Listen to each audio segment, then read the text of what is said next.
How's it going, guys? Welcome back to the channel. We're going to be checking out 10 shocking realizations Americans have after living in Europe from the channel The World to Explore. I don't know that I've ever came across this channel before. It only has 844 subscribers, so it's probably a relatively new channel. Maybe it doesn't have a lot of videos. I don't know. Links down below. Regardless, this is a suggestion from Garbin, so shout out to you. And we're going to check this out, guys. Thanks for watching it with me.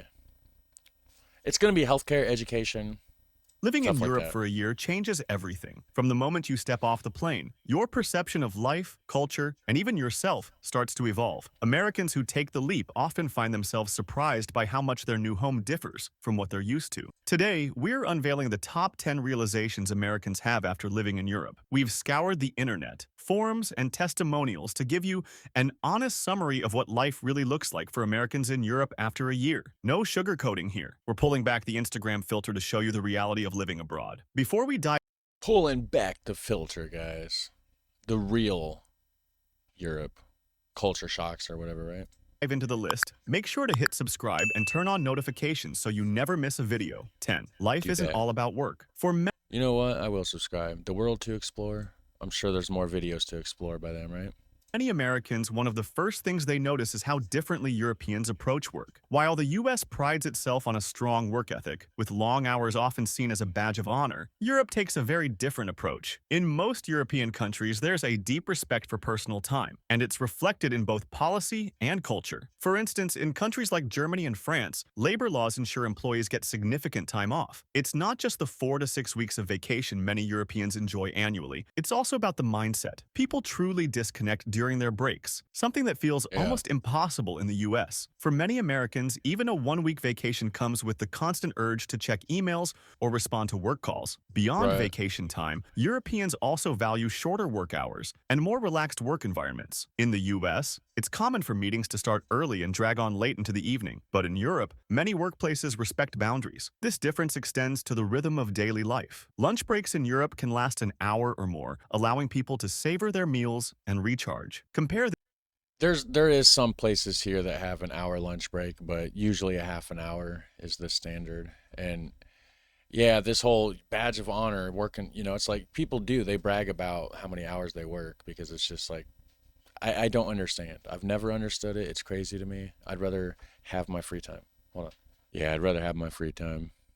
This to the US, where a lunch break often means shoveling food at your desk while catching up on emails. For Americans adjusting to this slower pace, it's often a revelation. Some describe it as finally getting permission to breathe. It's not about laziness or doing less, it's about focusing on what truly matters. Quality time with family, hobbies, and simply enjoying life take precedence over the endless grind. 9. Safety. And that's how I like to do things, guys. I like to value a nice home work life balance, because the way I see it is like, why would you work your entire day away, your entire week away, your entire month, your entire year, your entire life, right? Why would you work it all away if you don't have time to enjoy it? Like, I don't understand the point of doing all this extra stuff. My light was weird. There, that's probably a little better. Yeah, my light was pointing the other way. But anyways, I just never understood, like, all these people that's like, oh yeah, but look at my house, and oh, but look at my car. Well, yeah, but the thing is you never spend time in your house or your car enough to enjoy it. They're only in their car to drive to work, and they're only in their house to sleep, because any other time they're just at work, like, so much. It's just insane. You got to have time to enjoy things. Feels different. The feeling of safety is another profound change that many Americans notice. For those who come from cities with high crime rates or are used to hearing daily reports of gun violence, the shift is almost immediate. In many European countries, there's a sense of calm that's hard to put into words. Walking down a quiet street at night doesn't feel like a gamble. Attending a festival or a public event doesn't come with the same underlying anxiety about potential violence. This is really dependent on where you are in the United States, too. It really is. No, not saying that there's not violence, because there absolutely is. The closest town to where I live is 6,000 people. That's where I go to get my groceries and stuff like that whenever I leave the house, for the most part. Not very much, not very many people there, not much going on. But there is crime. It's petty crime. People stealing bikes out of people's yards.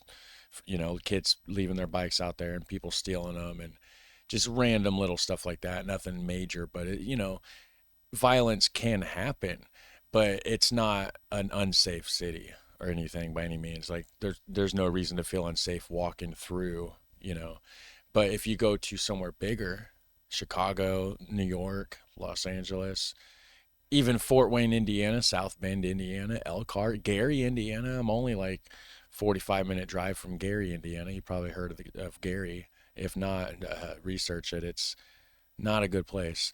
But places like that, yeah, so it's really dependent, where you are. Some places are nice, some places are not so nice. And I'm sure it's like that really everywhere in the world. You're going to have differences between villages and other villages and whatnot. Especially striking for Americans who grew up in areas where safety was a constant concern. For instance, someone moving from a major U.S. city might describe the first few months in Europe as a period of adjustment, Yeah, realizing they no probably. longer have to be hyper-aware of their surroundings. This isn't to say that Europe But at the same time, it could go. They're moving from a major big city in the United States to a rural small town in the United States. They would have the same sense of relief because you wouldn't have the same kinds of violence. Of course, going to Europe, even better. It's even safer. There's even less crime. It's even more relaxing and stuff, of course. Europe is without crime, petty theft, such as pickpocketing, can be a concern in tourist-heavy areas. However, Yeah. violent crimes, particularly those involving firearms, are far less common. This stark contrast can feel like stepping into another world. Many Americans describe feeling an unexpected lightness, as though a weight they didn't even realize they were carrying has been lifted. For parents, the sense of safety is particularly meaningful. Allowing children to walk to school or play outside without constant supervision is There's often seen that. as a luxury in the U.S. In Europe, Yeah. it's the norm. Streets in residential neighborhoods are filled with kids riding bikes, playing soccer, or simply hanging out, activities that might feel risky in certain parts of America. This newfound sense of security often comes as a relief, but it can also spark reflection. Many Americans find themselves wondering why safety feels so unattainable in their home country. While there are no easy answers, the contrast is a powerful reminder of how different societal priorities can shape daily life. 8. Healthcare that doesn't break the bank. One of the biggest shocks for Americans living in Europe is the cost and accessibility of health. And I knew this one would be on there, the healthcare, because it's absolutely insane. The prices of healthcare here and everything, like it's just and you can get assistance with stuff. Like it's not like there's no help. There is medical assistance programs that you can get when you're like on low income and stuff, but it's bare minimum. It only covers bare minimum basic stuff, emergency stuff. Like it's not a full on, full coverage sort of health insurance, if that makes any sense. Healthcare. In the US, even with insurance, medical expenses can quickly spiral out of control. It's not Yeah. uncommon for people to delay treatment or skip routine checkups entirely because they simply can't afford it. In Yep. Europe, the story is very different. Healthcare systems vary from country to country, but But for the most part in Europe, they there's a little thing called like making sure your people's healthy. And most governments in Europe understand that. Without a healthy population, you're not going to have a healthy future for your country, right? Like it makes sense to make sure you keep your people healthy and keep them educated. You want to pump out scientists. You want to pump out doctors. You want to pump out teachers. You know what I mean? In the United States, no offense if you're American watching this, but the United States doesn't care about pumping out doctors and teachers and stuff like that. They want to pump out idiots, basically, and then keep them sick. Make them dumb, keep them sick, so that they can control us. Basically, is the government's mindset, which I don't understand because it's like that doesn't seem very sustainable, does it? For long term, it's like yeah, sure, right now, cool, gives you all the power because you can control us, keep us sick, keep us dumb. But what's going to happen down the road? It doesn't seem like good things are around the corner. Just saying. the underlying principle remains the same. Care should be affordable and accessible to all. For many Americans, the idea of walking into a doctor's office without worrying about the cost is almost unimaginable. Yet in Europe, it's the norm. Consider routine Yeah. visits. In the US, a simple checkup can cost hundreds of dollars, even with insurance. In Europe, these visits Yeah, because they have this thing called it's like a deductible or something, which I don't know. I don't usually go to the doctor too much, so I don't really know a lot about it. But like, so you have to pay so much a month, obviously, for your health insurance, right? But then when you go to actually use it, for the most part, you have to pay like a deductible. You have to pay like so much money, and then basically they cover the rest or something. I'm not exactly sure. Some stuff you don't have to pay a deductible, like dentist stuff, going in, getting a routine like cleaning, stuff like that. I don't think you have to pay deductibles for, but like anything beyond that, you would have to. Are often free or come with a nominal fee. Prescription medications, which can be prohibitively expensive in the States, are heavily subsidized in many European countries. This makes it easier for people to Really manage expensive. chronic conditions or recover from illnesses without financial strain. Emergency care is another area where the differences are stark. In the US, a trip to the ER can lead to bills that stretch into the thousands, even for minor issues. In Europe, emergency treatment is far more affordable, and no one is turned away because they can't pay. This safety net provides a sense of security that many Americans find life-changing. It's not just about the financial side, though. The healthcare experience itself often feels more personal. Many Americans living in Europe describe doctors who take the time to listen, explain options, and build a rapport. This approach, Not combined with the here. financial accessibility, creates a healthcare system that feels less like a business and more like a public service. For Americans, adjusting to this new reality can be eye-opening. It's not uncommon to hear stories of people going to the doctor for the first time in years, simply because they can now afford it. This shift in perspective often Yeah, again, I don't go to the doctor. I don't go to the dentist. I really need to go to the dentist. My teeth are jacked up. I need to fix them. I'm kind of scared because I haven't been to the dentist in so long. I'm kind of nervous about it. But I need to do that, and it's not going to be cheap probably. So, yay, America. leads to a deeper appreciation for the importance of accessible healthcare, not just as a Yeah. convenience, but as a fundamental part of a well-functioning society. Ooh, that 7. bread looks Food good. feels more real. For many Yeah, I was gonna say that bread looks good. Food feels more real. Like we have bread here. Like we can get that kind of bread. It's just you don't see bakers that often. You know what I mean? Normally your grocery store will have a bakery section where you can get a few varieties of fresh baked bread, limited varieties. Um, Outside of that, you'd have to go to like an actual bake shop. They do have them, just not on every corner like you guys have. There might be one in every town, a couple in every city or something. It's not very common like to just have them everywhere. But we do have like we.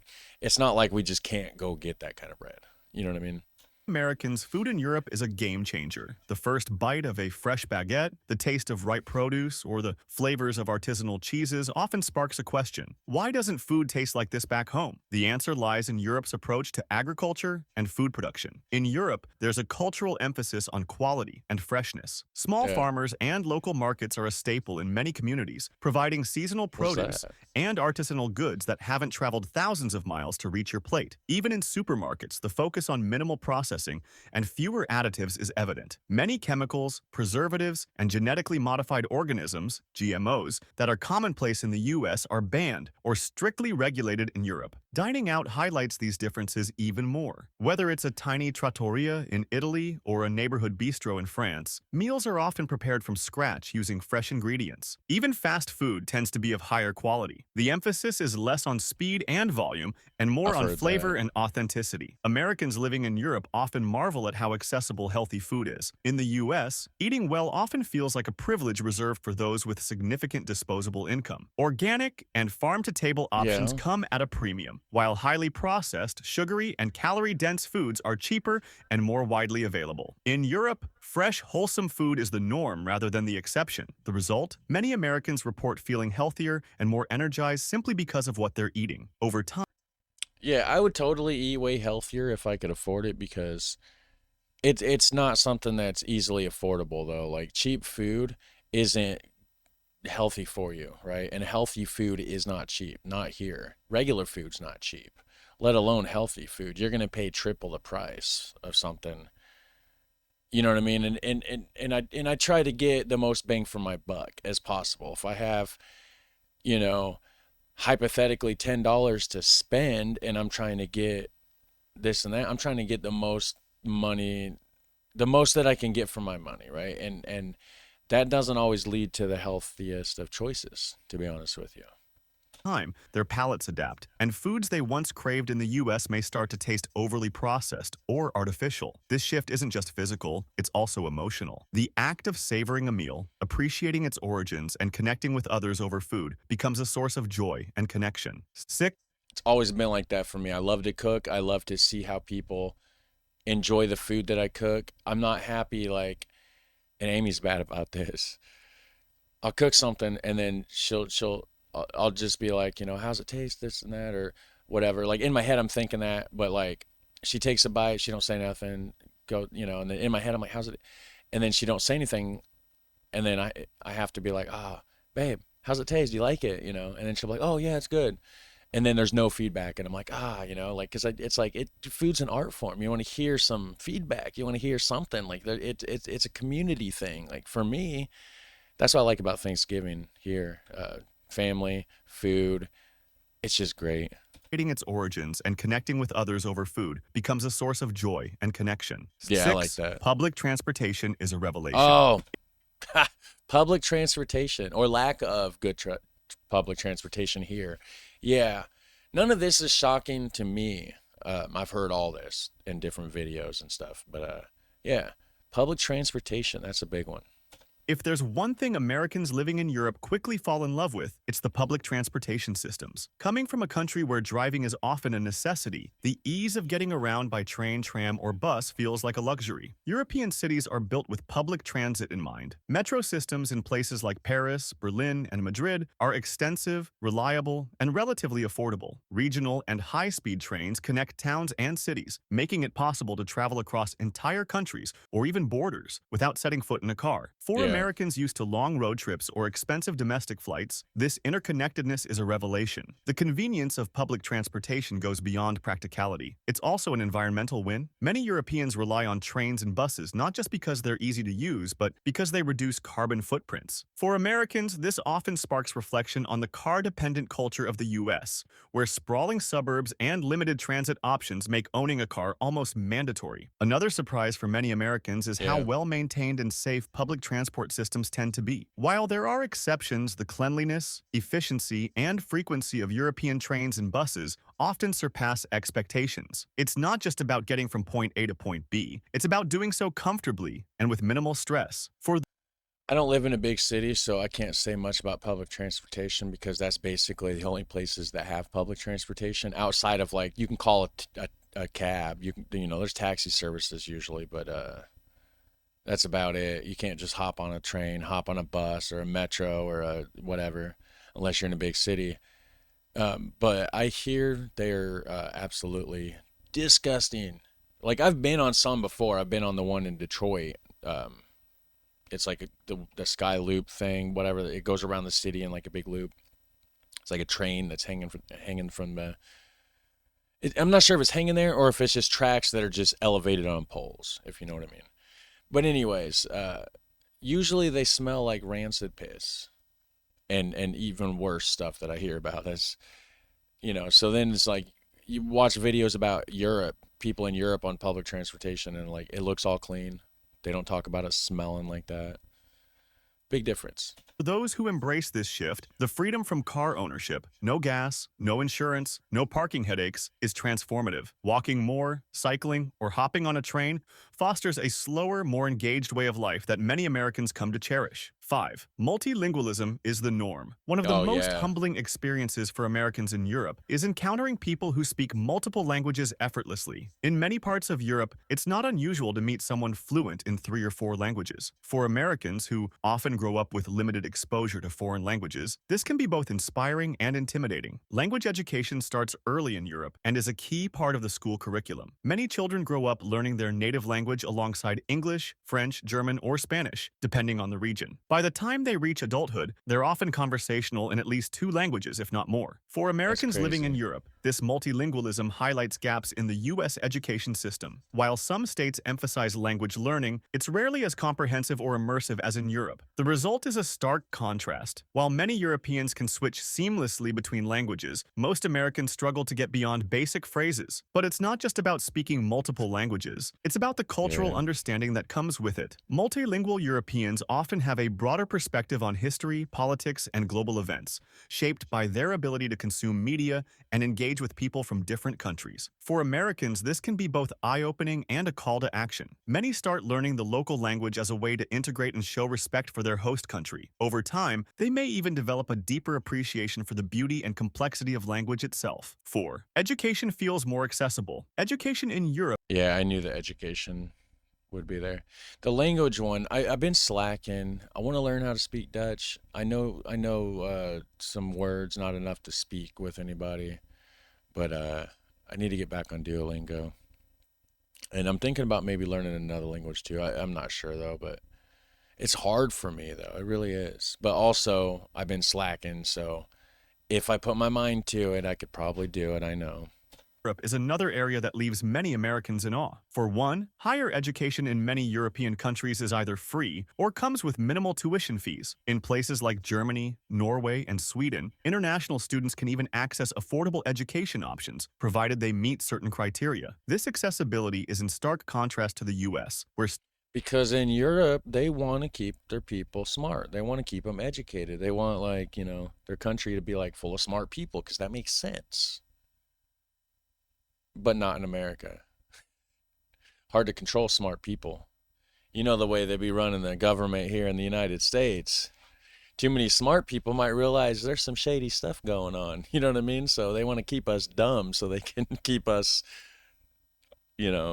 blinded by their craziness. student debt is a significant burden for millions. For many Americans living in Europe, the idea that young people can pursue their passions without the looming fear of debt feels revolutionary. It allows Yeah. students to explore different fields of study or change majors without financial repercussions. But it's not just about universities. Primary and secondary education in Europe often takes a more holistic approach. Students are exposed to arts, music, and languages alongside traditional academic subjects. Vocational training is also more widely accepted and respected, offering pathways for students who prefer hands-on careers. For Americans raising children in Europe, the education system is often a pleasant surprise. Schools emphasize critical thinking, creativity, and global awareness, preparing students not just for exams, but for life. This well-rounded approach fosters a sense of curiosity and engagement that many American parents find refreshing. 3. A slower, more deliberate pace of life. For many Americans, the fast-paced, efficiency-driven culture of the U.S. is second nature. But everybody's in too much of a damn rush. I'm not trying to sound like an old person, but people need to just calm down sometimes. They just need to calm down, slow down, chill, relax, enjoy yourself. Stop being in such a hurry. It doesn't have to be done now, now, now, now, now, now, now, now, now. Sometimes it can just wait a minute. You know what I mean? Like, you get it, right? I don't know. Some people, though, it's like now, now. It's like they're so on edge. Days are filled with packed schedules, multitasking, and constant connectivity. Moving to Europe, however, can feel like stepping into a different world, one where life flows at a more deliberate pace. Europeans often take time to enjoy the small things. A That's how coffee I isn't do. just a quick caffeine boost. It's an opportunity to sit at a cafe, chat with friends, or people watch. Meals are Yeah, see, I don't live my life by the rules here in the United States. I do my own thing. I stopped doing that. I got sick of the regular workforce. I wanted to like be able to be in charge of my own time. So I started tattooing. I was a tattoo artist for a while, making my own money. I'd go to the shop, make my own appointments, whatever I wanted.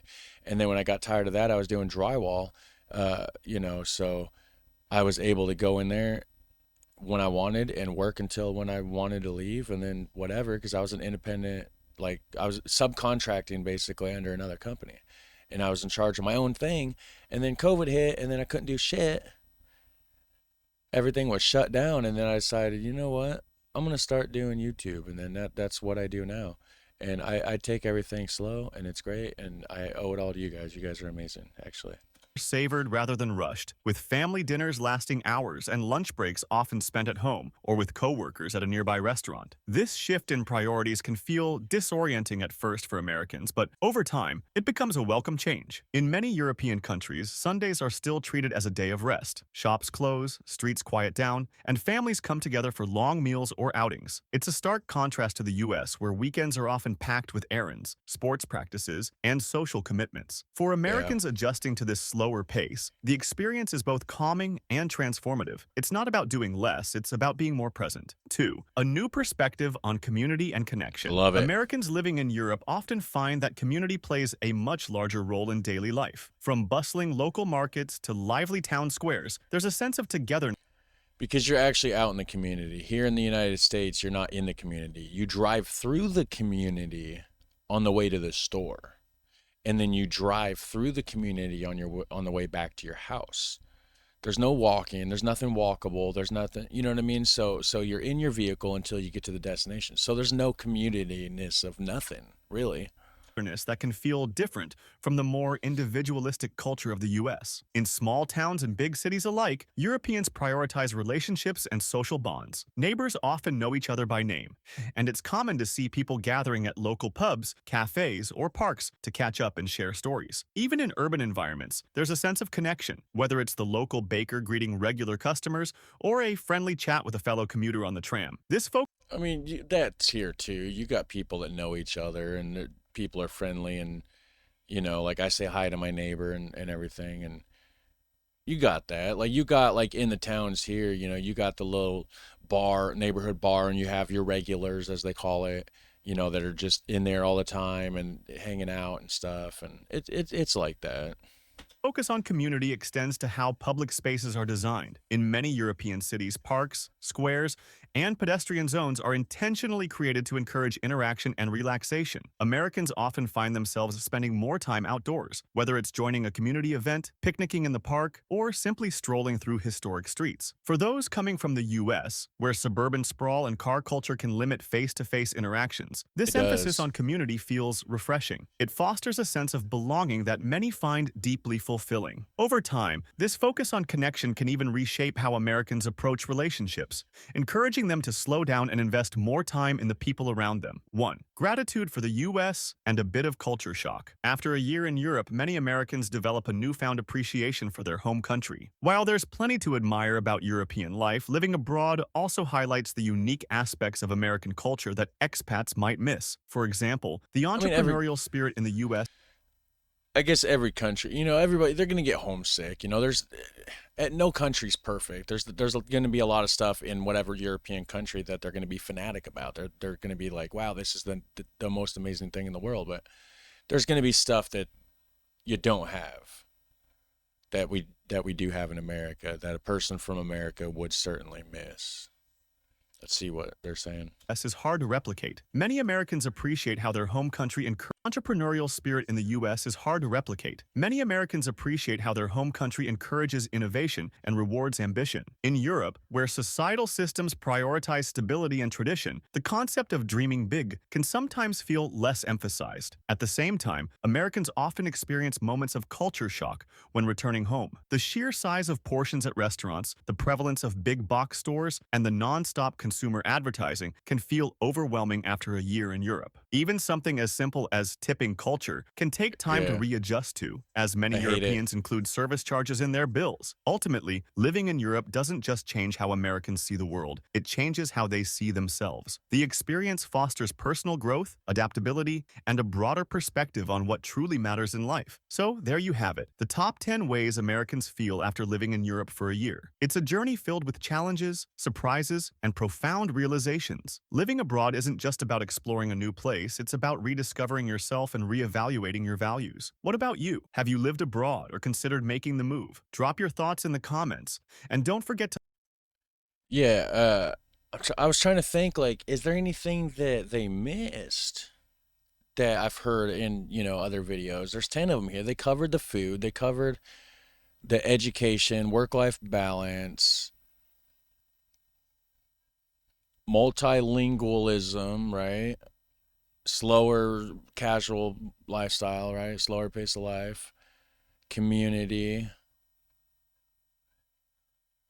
Yeah, I don't know. Is there anything you think they missed? Because I mean, I think they covered it. The World to Explore is the name of the channel. So shout out to them, I guess. Good video. And thanks for watching, guys. Hit like and subscribe. Have a super fun, awesome day. And I'll catch you in the next one. Take care. Bye.